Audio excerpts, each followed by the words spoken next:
로마서 1장 7절 말씀입니다. 우리 한 목소리를 함께 읽겠습니다. 시작. 로마에서 하나님의 사랑하심을 받고 성도로 부르심을 받은 모든 자에게 하나님 우리 아버지와 주 예수 그리스도로부터 은혜와 평강이 있기를 원하노라. 아멘. 지금 로마서 도입부입니다. 로마서 도입부에서 무엇이 선포되고 있습니까? 은혜와 평강이 있기를 원하노라. 사도 바울이 로마에 있는 교회의 성도들에게 편지를 보내면서 그 편지의 도입부에서 은혜와 평강을 기원하고 있습니다. 특별히 오늘은 평강, 이 부분에서 평강을 함께 나누고자 합니다. 세상이 주는 평강은 거짓 평강이고 흔들리는 평강입니다. 반면에 하나님이 주시는 평안은 참 평안이고 흔들리지 않는 평안입니다. 이렇게 성경을 보면 우리가 로마서에 이렇게 나와 있는데 로마서 외에도 서신서에 보면 이 은혜와 평강이라는 인사말이 사도의 편지에 매번 등장한다는 것을 볼 수가 있습니다. 많은 경우 그 편지가 은혜와 평강으로 시작이 되고 또 은혜와 평강으로 마무리가 됩니다. 그 안에는 무엇이 들어있습니까? 서신서 안에는 사실은 실질적으로 복음이 들어있죠. 그 서신서의 그 복음적인 내용을 이 편지를 쓰는 사도는 은혜와 평강으로 시작하고 은혜와 평강으로 맺고 있습니다. 이 복음을 통해서 하나님은 당시에 서신을 읽던 그 교회의 성도들뿐만 아니라 오늘 여러분에게도 은혜와 평강이 모든 면에서 넘치기를 하나님은 축복하시기를 바랍니다. 중요한 것은 이 은혜와 평강의 기원입니다. 우리 은혜를 원하죠. 평강을 특별히 오늘 평강을 원하는데 이 평강의 기원을 말해주고 있습니다. 다른 것으로부터 주어지는 것이 아니라 성경이 말하는 이 참된 평강은, 참된 평안은 예수 그리스도로 말미암는다라는 것입니다. 로마서 1장 7절 방금 읽은 데 보면 이렇게 되어 있습니다. 주 예수 그리스도로부터 은혜와 평강이 있기를 원하노라. 자, 헬라어 원어로 보면 이 은혜와 평강이라는 단어 뒤에 전치사가 하나 나오는데 아포라는 전치사가 나옵니다. from입니다. from. 그러니까 은혜와 평강 from 주 예수 그리스도입니다. 아주 중요한 비밀을 담고 있죠. 무엇으로부터 은혜와 평강이 나온다라는 것입니까? 바로 예수 그리스도. 은혜와 평강은 다름 아닌 우리 주 예수 그리스도로부터 나온다라는 것을 말씀하고 있습니다. 다시 말하면 예수 그리스도의 은혜와 그 평강을 알지 못하는 자, 예수 그리스도의 그 은혜를 알지 못하는 사람들은 절대로 참 평강을 누릴 수 없다라는 말입니다. 이 평강이라는 에이레네, 히브리어로는 샬롬이라는 단어는 마음에 이러한 흔들리지 않는 평안, 이것이 아주 중요한 내용을 담고 있죠. 그것이 중요한 내용이기도 합니다. 또한 이 샬롬, 평강, 에이레네, 이 평강은 그것만 뜻하는 것이 아닙니다. 영과 혼과 육의 온전함을 또한 에이레네, 헬라어로는 에이레네, 히브리어로는 샬롬, 또 우리말로는 평강, 평안 이렇게 번역이 되고 있습니다.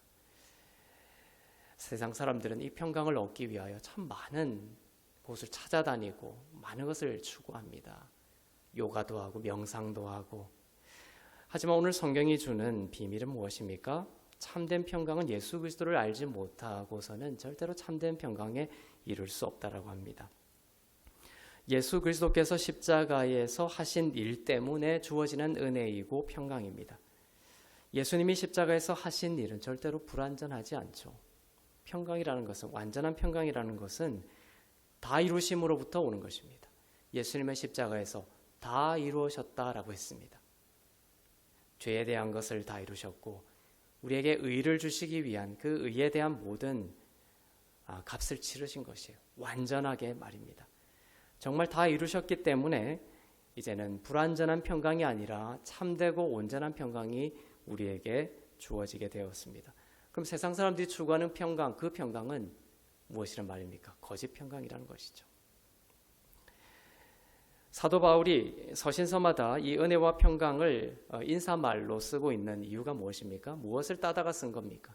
사도 바울이 신학적으로 은혜와 평강을 가져다가 오는데 그것은 민수기 6장에 나오는 제사장이 그때 했던 그 축복, 두 손을 들고 향을 피우고 제사장이 나와서 백성들을 향해서 두 손을 펼치고 했던 그 제사장의 축복, 그 축복에서 따온 것입니다.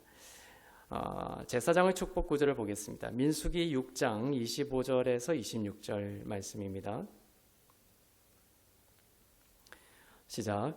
여호와는 그의 얼굴을 내게 비추사 은혜 베푸시기를 원하며 여호와는 그 얼굴을 내게로 향하여 드사 평강 주시기를 원하노라 할지니라 하라.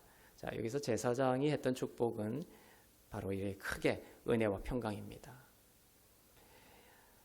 제사장이 향을 피우고 제사를 하고 그것이 예수 그리스도를 상징하죠.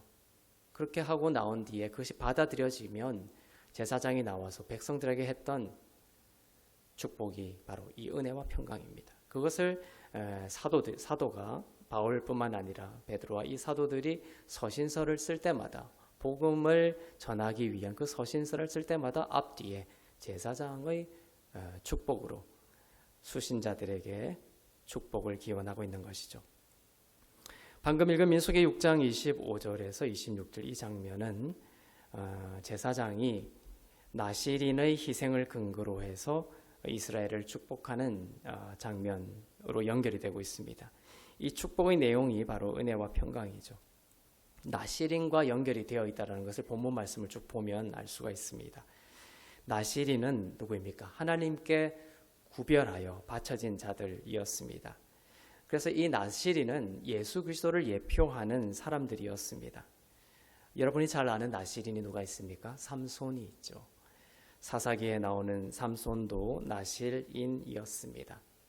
이 나실인이었던 삼손은 예수의 모형으로 살았던 사람이고 죽는 순간에도 두 기둥에 양팔을 묶여서 십자가 모형으로 죽게 되죠.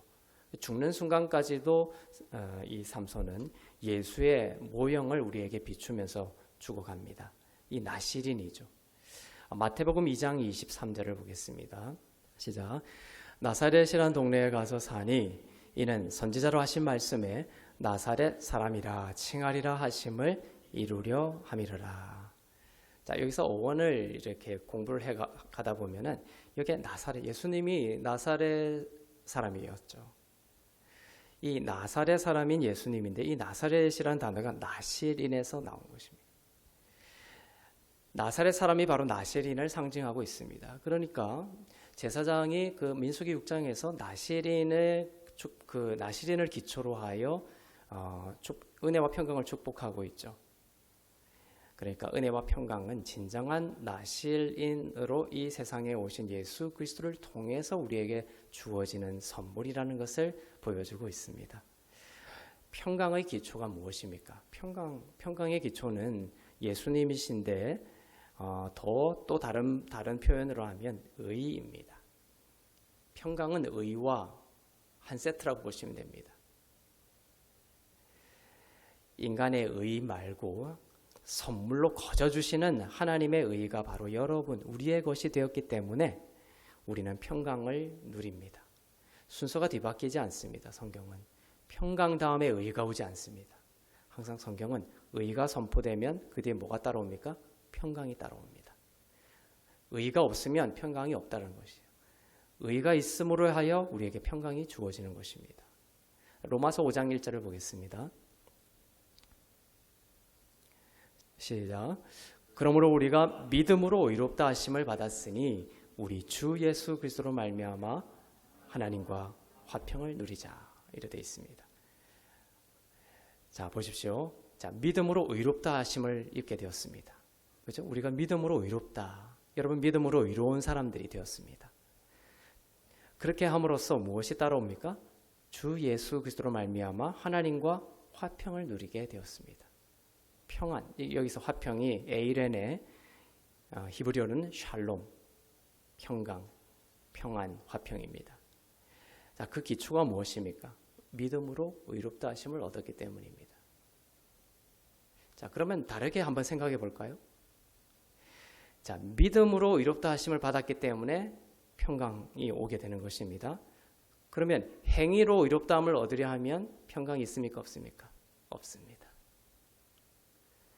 믿음으로 의롭다 하심을 우리가 받았다는 그 믿음을 우리가 간직할 때 하나님의 평화를 누리게 되는 것입니다.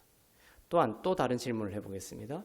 그것은 뭐냐면 믿음으로 의롭다 하심이라는, 믿음으로 내가 의롭다라는 이 영이 없으면 화평이 있습니까? 없습니까? 없다라는 것이에요. 이 두 가지 큰 기둥 같은 진리를 이 말씀이 담고 있습니다. 은혜로 얻는 것이 바로 의롭다함입니다. 전에는 죄로 인해 이 의를 잃어버렸지만 십자가의 은혜로 회복한 것이 바로 이 하나님의 의입니다. 믿음으로 말미암아 의롭다라는 것을 주시기 위하여 예수님은 죽으시고 부활하셨습니다. 의롭다라는 것을 조금 쉽게 생각하면 하나님이 예수 그리스도 안에 있는 여러분을 예수님처럼 보신다는 거예요. 관계를 말하거든요. 의는 하나님과의 회복된 관계를 말합니다. 하나님과의 그 관계가 회복되었기 때문에 우리를 죄로 보지 아니하시고 의로 보신다는 거예요. 하나님은 하나님의 아들이신 예수님을 죄로 보지 않으시죠. 찬란하고 영광스럽고 사랑스럽고 어여쁘고 모든 권세와 영광을 가지신 분으로 보십니다. 너희도 그처럼 의롭다라고 보신다는 것은 하나님이 나를 의롭다는 것은 하나님이 나를 이제 죄로 보지 아니하시고 예수님처럼 보시구나. 이렇게 쉽게 대치해서 생각하셔도 좋습니다. 이 의롭다 하심을 받았기 때문에 우리 주 예수 그리스도로 말미암아 우리는 하나님과 화평을 누리고 있습니다. 여기서 보면 로마서 5장 1절에서 우리 주 예수 그리스도로 말미암아 하나님과 화평을 누리자, Let's have a peace 이런 식으로 되어 있는 것 같지만 번역이 잘못되어 있죠. 헬라어 원형으로 보면 누리고 있습니다. 이렇게 현재형으로 되어 있습니다. 우리가 믿음으로 의롭다 하심을 받았기 때문에 우리 주 예수 그리스도로 말미암아 우리는 하나님과 화평한 관계에 있다라는 것입니다. 지금 없는데 뭔가를 해서 얻어내는 것이 아니라 예수님으로 말미암아 우리는 의롭다 하심을 받았기 때문에 그 진리 위에서 우리는 이미 화평을 누리고 있다라는 것을 말하고 있습니다. 그것을 잊어버리고 계속해서 이 진리로 돌아가지 못하고 뭔가 해서 종교적인 것을 해서 이 화평을 얻어내려고 하면 영원히 우리는 화평을 이룰 수 없습니다. 그것은 결국 행위로 의롭다 하심을 받기 위한 추구이기 때문에 그렇죠. 은혜와 평강으로 우리가 인사할 때에 이 사이에 마치 이 은혜와 평강이 두 개의 문이라고 칩시다. 은혜라는 문이 있고 또 평강이라는 문이 있습니다. 그 은혜라는 문과 평강이라는 문을 탁 이어주는 그 경첩과 같은 것이 뭐죠? 바로 의라는 것이 의라는 것이 있어서 은혜와 평강을 탁 붙여주는 것입니다. 그러니까 은혜를 통하여서 우리가 의를 입었고 그 의를 통하여 우리가 어떻게 된다? 화평을 누리고 있다는 것이요. 그 중간에 의라는 것이 주어진다는 것입니다. 그래서 우리가 예수님을 믿고 또 복음을 믿는다라고 하면서 우리가 죄 사함을 받고 믿음으로 말미암아 내가 의롭게 되었다라는 이 믿음이 없으면 사실은 기독교의 중요한 부분이 빠진 것입니다. 복음의 아주 중요한 부분이 빠진 것입니다. 화평이 없다라는 거예요.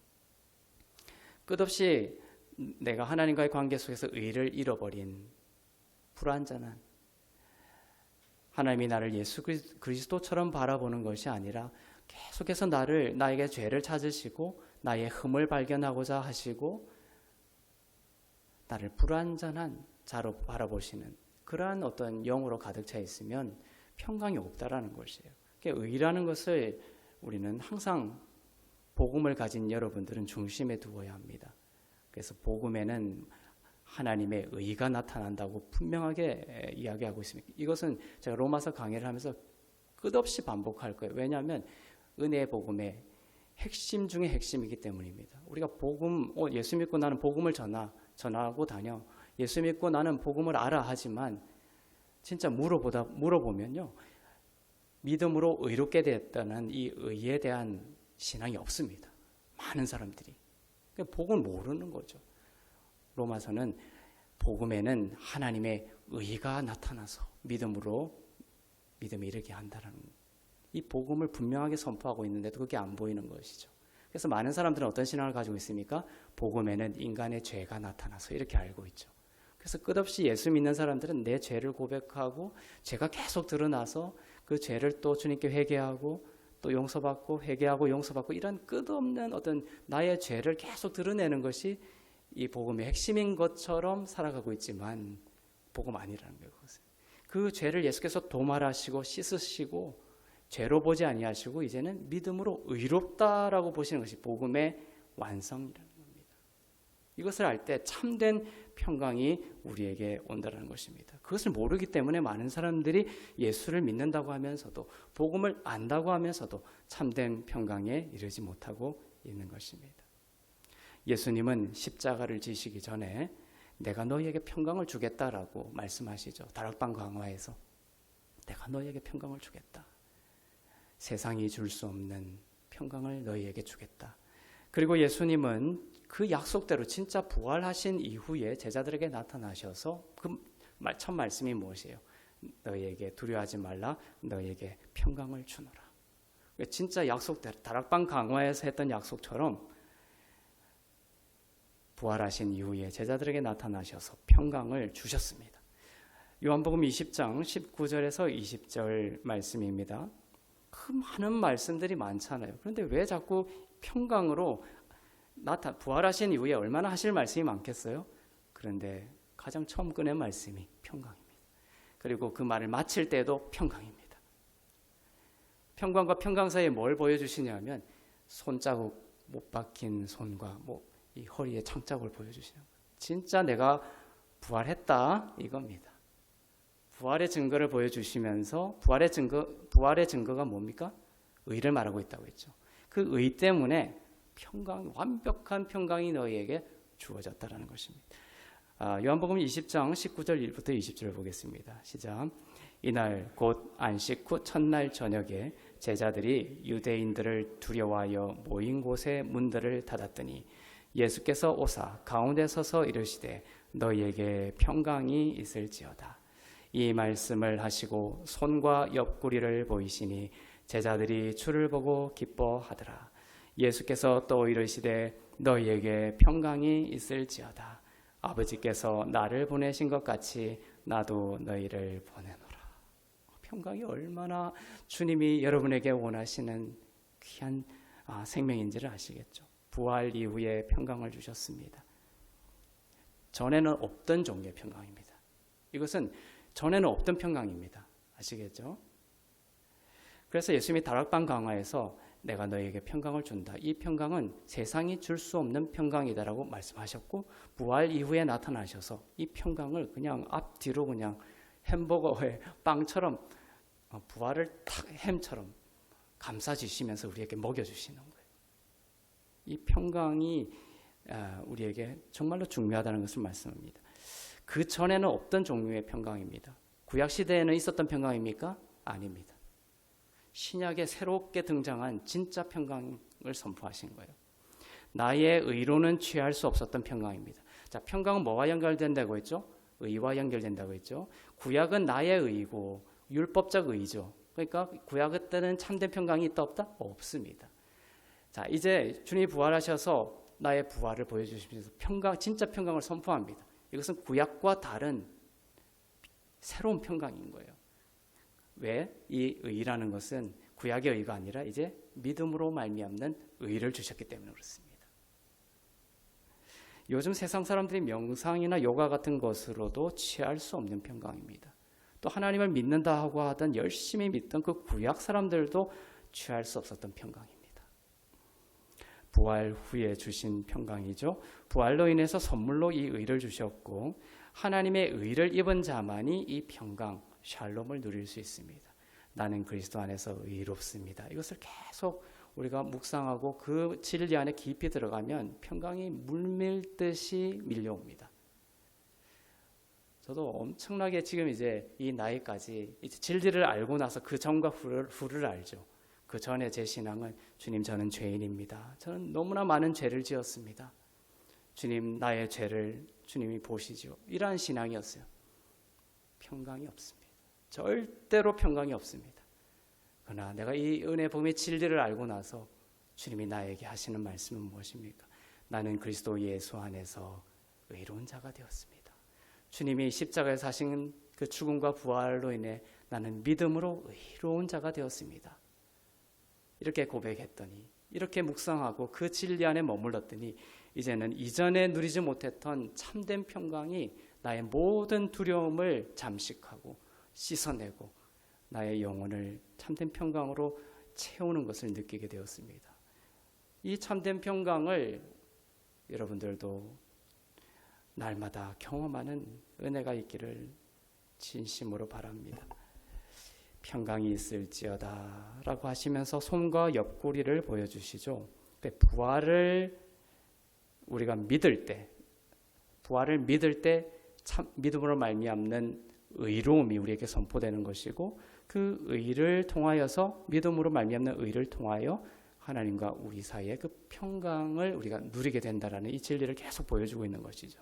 사건을 통해서 제자들은 기뻐했습니다. 주님의 부활을, 손과 옆구리를 보면서 주님을 다시 만난 것도 참 기쁘죠. 그 기쁨은 정말 주님이 다시 살아난 것에 대한 기쁨이기도 하지만 손과 옆구리, 즉 주님의 명명백백한 십자가의 죽음과 다시 사심을 통해 주신 하나님의 확실한 의를 확인하고서 차오르게 된 기쁨입니다. 그리고 다시 평강을 선포하시죠. 평강과 평강 사이에 주님의 십자가, 주님의 부활이 있다. 주님의 기쁨이, 주시는 기쁨이 있다는 것을 우리는 확인할 수 있습니다. 복음에는 하나님의 의가 나타납니다. 복음에는 하나님의 의가 나타납니다. 그래서 복음으로 깊이 들어가면 죄인이라는 고백으로 시작했다가 믿음으로 말미암아 그 죄가 다 씻기고 내가 이제 의롭다라는 것으로 끝나야 돼요.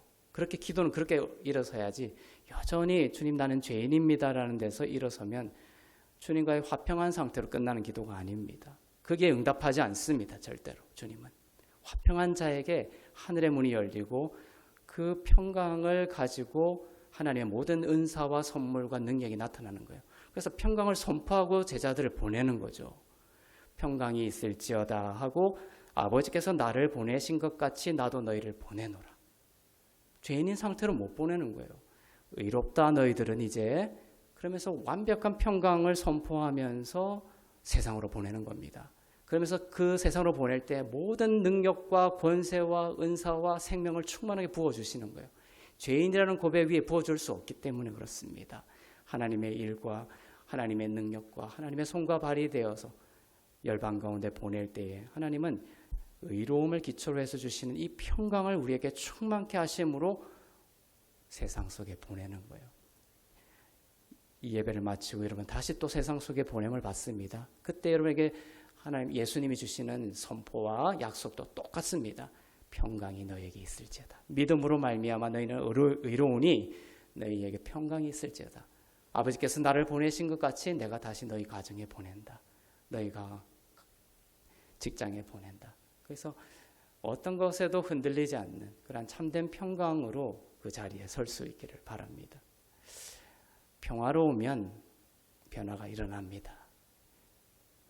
뭐 한마디 했어요. 주변에서. 그럼 그 사람이 요동치고 불안하고 하면 생명이 흘러가지 않습니다. 변화가 일어나지 않습니다.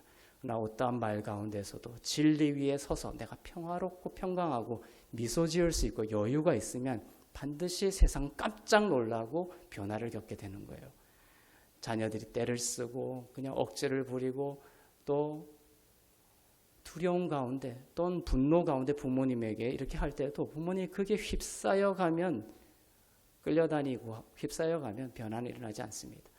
그때 어떠한 사랑하는 그 자녀의 그러한 모습일지라도 내가 진리 위에 서는 것이 중요합니다. 자녀의 어떤 그러한 요청과 분노와 그러한 자녀의 어떤 상황 위에 서면 안 됩니다. 진리 위에 서서 평강을 누리고 평화로우며 그런 평화 가운데 깜짝 놀라게 해야 되는 것이죠. 어떤 그런 여러 가지 상황들보다 또 흔들리는 상황들보다 내가 붙들고 있는 어떤 초월적인 진리가 내 안에 있다라는 것이 빛처럼 흘러가야 되는 거예요. 와, 내가 이렇게까지 이렇게 하는데도 어떤 평안이 어떤 진리를 가지고 있길래 나의 아버지, 나의 어머니는 저렇게 평안할까? 확신을 가질까? 불안한 나의 미래보다 더 큰 너 아들아 걱정하지 말라. 하나님이 너의 왕이 되시고 주인이 되시고 너의 모든 구원자가 되시기 때문에 너가 비록 지금 어려운 일이 있을지라도 아버지는 걱정하지 않는단다. 우리 하나님께 기도하고 길을 한번 찾아보자. 이런 식으로 감정적으로 대하지 않고 진리 위에 서서 평안으로 대하는 거예요. 그런 그 평안이 흘러가는 것입니다. 변화가 일어나는 것입니다. 그리고 초월적인 그 영이 어떤 지식과 이성으로 변하는 것이 아니라 그런 평안을 전념받은 자녀나 상대방은 초월을 향하게 된다는 거예요. 이 땅에 속하지 않는 어떤 빛을 향해서 그 영이 깨어나게 되는 것입니다. 열리게 되는 것입니다. 그러면서 그 안에 성령의 역사들이 일어나는 것이죠. 세상에 속한 것에 기댄 평강이나 나의 의에 기댄 평강은 가짜 평강이고 확실하지 않은 평강입니다. 그러나 예수 그리스도로 인해서 믿음으로 말미암아 의롭다 하심을 통해서 주시는 그 평강은 우리에게 꼭 필요한 평강이며 세상 가운데 우리를 보내시는 하나님이 우리에게 부어주시고자 하는 생명의 평강인 것이죠. 이 평강과 관련해서 아주 잘못 해석되어 적용되어 온 구약의 한 구절을 보겠습니다. 예레미야서 14장 13절부터 14절입니다. 시작. 이에 내가 말하되 슬프도소이다. 주 여호와여 보시옵소서. 선지자들이 그들에게 이르기를 너희가 칼을 보지 아니하겠고 기근은 너희에게 이르지 아니할 것이라. 내가 이곳에서 너희에게 확실한 평강을 주리라 하나이다. 여호와께서 내게 이르시되 선지자들이 내 이름으로 거짓 예언을 하도다. 나는 그들을 보내지 아니하였고 그들에게 명령하거나 이르지 아니하였거늘 그들이 거짓 계시와 점술과 헛된 것과 자기 마음의 거짓으로 너희에게 예언하는도다. 이것이 무슨 말씀이냐면요, 구약 당시에 거짓 예언을 하는 선지자들이 있었습니다. 하나님이 그 거짓 선지자들을 꾸짖는 거예요. 근데 그때 당시에 그 선지자들이 어떤 이야기를 했냐면 너에게 확실한 평강을 주겠다. 평안하다, 평안하다 이렇게 말했던 거예요. 자, 이것이 아주 중요한 포인트입니다.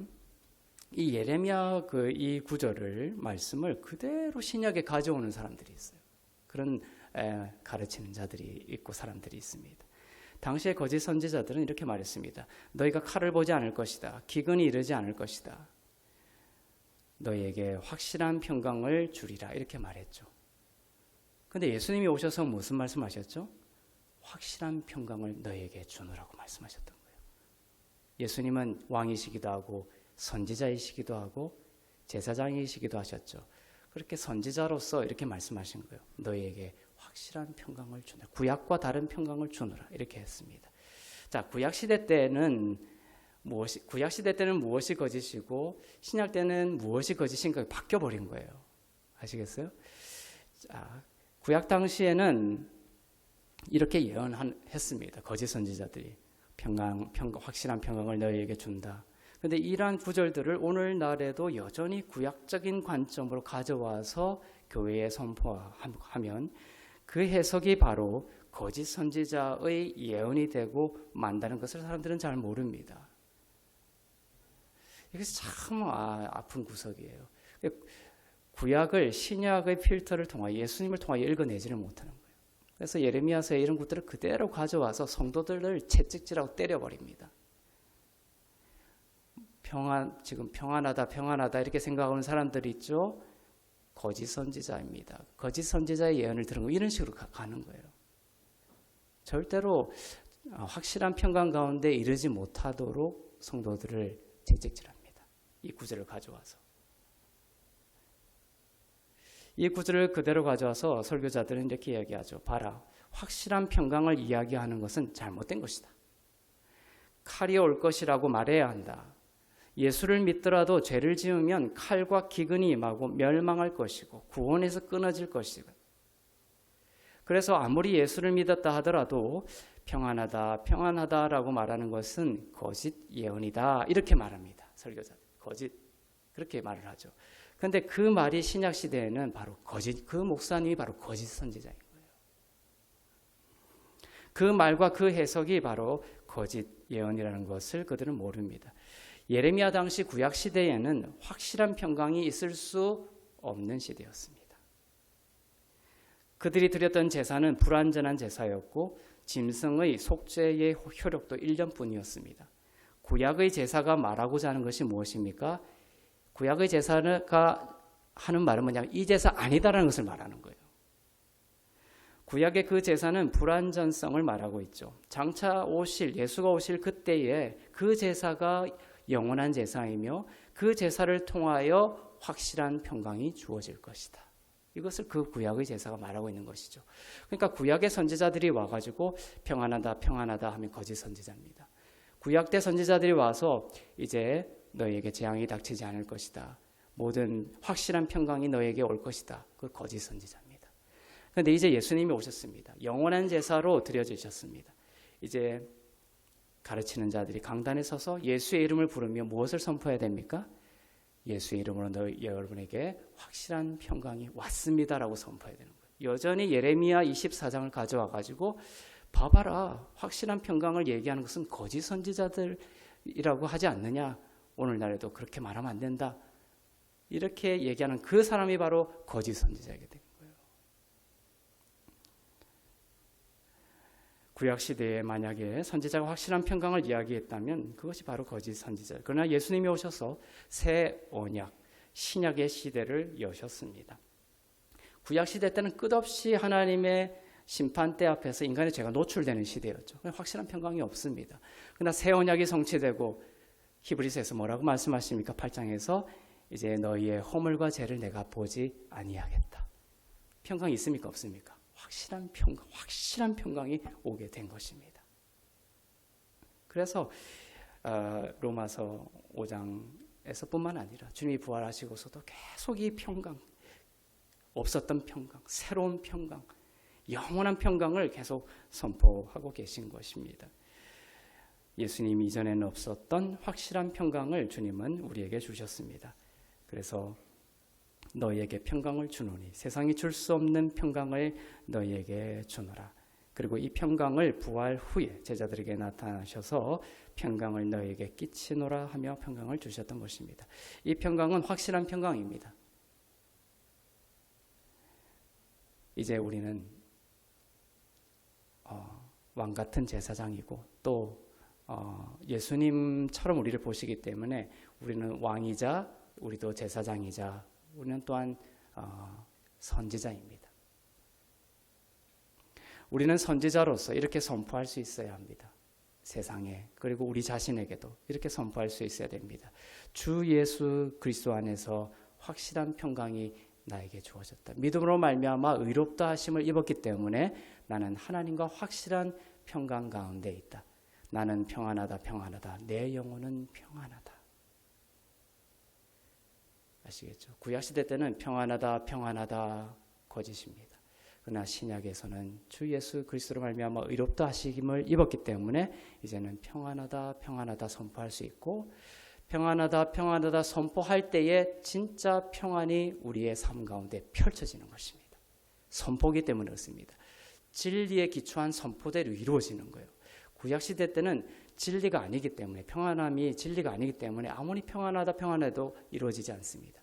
그러나 우리는 이 시대에 예수님이 이루신 참된 평안의 진리 위에서 평안하다 평안하다, 아무리 어려운 상황들, 낙심되는 상황들, 또 흔들리는 상황 속에 있을지라도, 불안한 상황 속에 있을지라도 예수님을 바라보며 의롭다 하심을 믿음으로 받고 평안하다 평안하다 주 예수로 인하여 평안하다 하면 진짜 평안이 여러분의 삶을 덮게 될 것입니다.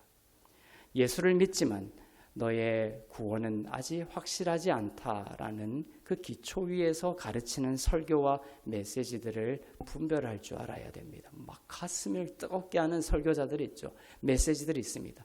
근데 쏙 들어가 보면 뭐냐면 그 설교 들어가면 그런 메시지들을 중간에 싹 섞어버리는 거예요. 뭐냐면 여러분의 행위로 여러분의 구원을 증명해 내야 된다는 거죠. 죽을 때까지 여러분의 구원을 확신할 수 없다라고 막 가르치는 것입니다. 예수의 십자가의 공로보다 우리의 행위를 더 높이 세우는 것이죠. 그걸로 너희의 구원을 증명해 내라면서 끝없는 참 평안이 아닌 것을 선포하고 있는 것입니다. 거짓 뜨거움이었던 것이죠. 금방 식어버리고 오히려 그것이 두려움으로 바뀌어서 집에 혼자 가만히 있을 때 그 숨겨뒀던 그 진리 있잖아요. 우리의 행위로 뭔가 보여야 구원이 그때 확실하게 된다는 그 비진리가 두려움으로 변하여 여러분이 혼자 있을 때 여러분의 영혼을 잠식해버립니다. 그 뜨거움은 사라져버리고요. 이것이 진리와 비진리의 무서움입니다. 계시록의 말씀처럼 거짓 선지자는 교회 밖에 있는 것이 아니라 교회 안에도 있다는 것을 여러분들은 알아야 되는 것이에요. 유튜브에 많은 설교자들이 있죠. 그 안에 분별할 줄 알아야 됩니다. 그것이 교회 안에 거짓 선지자들이 섞여 있었던 계시록의 말씀들과 똑같아요. 사도 바울의 편지가 오늘 여러분에게도 도착했습니다. 그리고 그 편지의 앞과 뒤에 은혜와 평강이 선포되고 있습니다.